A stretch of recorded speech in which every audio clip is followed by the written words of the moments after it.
Ms. McKinnon was sitting huddled in the corner of a cafe with her two children, sipping hot chocolate as she described the day 3 years ago when she was walking with her border collie Bonnie over the Overtoun Bridge in Dumbarton, Scotland. Something overcame Bonnie as soon as we approached the bridge.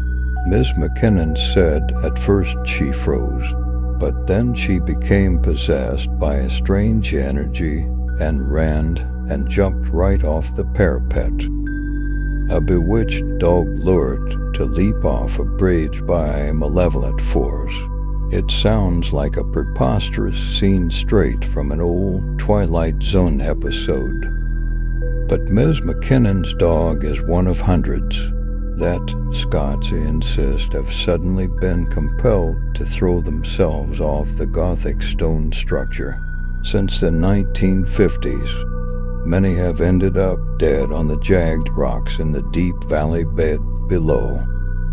Residents of Dumbarton, which is northwest of Glasgow, began calling Overtoun a century-old bridge that stretches across a 50-foot gorge, the Dog Suicide Bridge. Ms. McKinnon, who grew up in the neighboring village of Milton, winced at the memory of scurrying down the gorge through the trees and the bushes in a desperate hunt for Bonnie.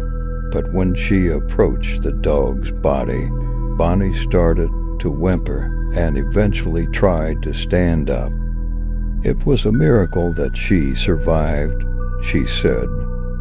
In a land rife with superstitions, myths, and monsters, the bridge has been at the center of an enduring mystery. Why do so many dogs jump? Local researchers estimate more than 300 have sailed off the bridge. Tabloid reports say it's 600. At least 50 dogs are said to have died. Some say there are rational explanations involving the terrain and the scent of mammals in the gorge that may drive the dogs into a frenzy. Other explanations take on a more paranormal tone. The bridge's location, hushed, lush, and sometimes still, fits the description of what the pagan Celts called a thin place, a mesmerizing spot where heaven and earth overlap. People in Dumbarton are very superstitious, said Alastair Dutton, a local taxi driver. We grew up playing in the Overtoun grounds, and we believe in ghosts here because we've all seen or felt spirits up here. The leaps inspired an episode of the American TV series, The Unexplained Files.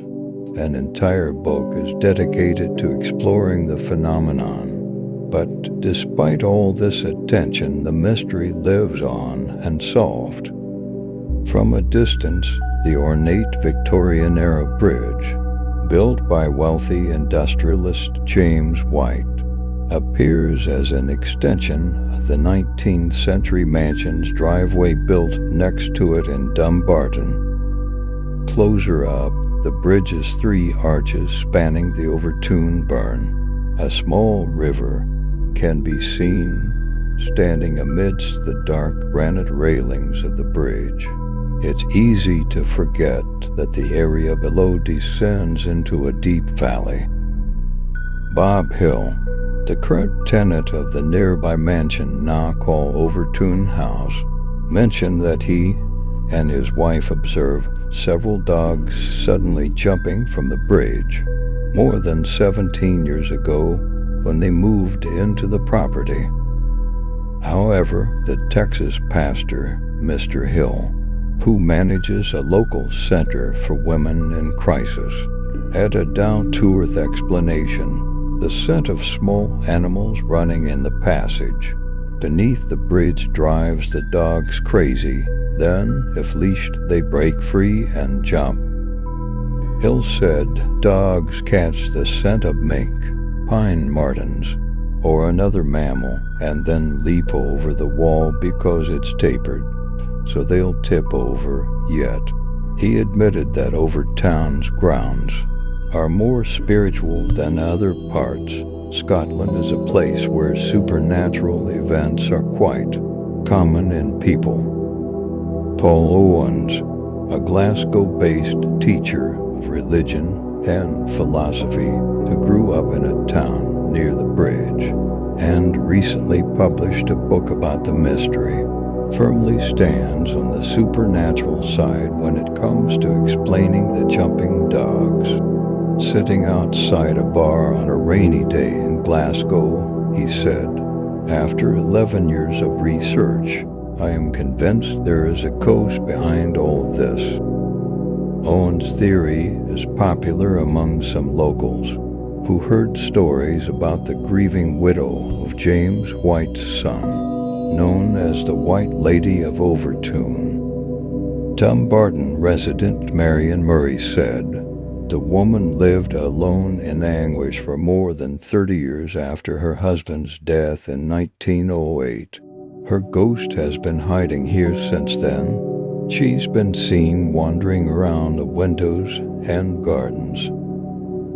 In 2010, animal behaviorist David Sands investigated the phenomenon and ruled out the possibility of animals intentionally causing their own deaths.